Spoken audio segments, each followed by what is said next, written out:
During a plenary sitting at Parliament last week, Deputy Speaker Thomas Tayebwa called for another meeting between government and the leader of the opposition team about fresh abductions taking place in the country after Mityana Municipality MP Francis Zake raising a procedural issue saying that about 100 youth had been abducted by security forces in November this year alone. So we held the meeting.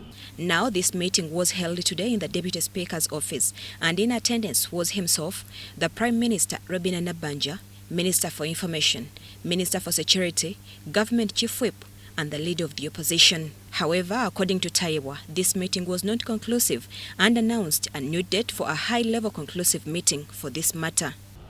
We have a meeting which will be conclusive on those matters, very conclusive, so that in the afternoon of Tuesday, we report to this House.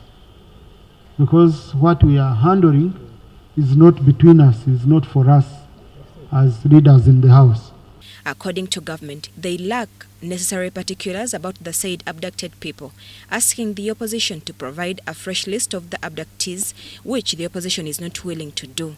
Speaking to the leader of the opposition, Matthias Simpoga, he said they have presented about 5 lists, the last being on October 6, 2021, and so he asks government to first account for the persons listed in those 5 lists.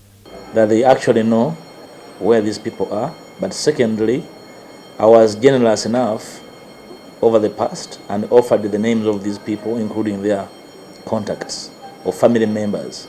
So the Prime Minister cannot be that lazy and the entire regime system not to be able to make an extract of the answer on which these names were submitted. So the Speaker has given them a timeline of Tuesday. If there are any new cases, we agreed that they should also be shared, like there is a case which ROP mediator shared. So on Tuesday is when we shall handle this matter on the floor of this House, after we finished our meeting, which will take place. Shamem Naiga and Gloria Gutabenji, Parliament.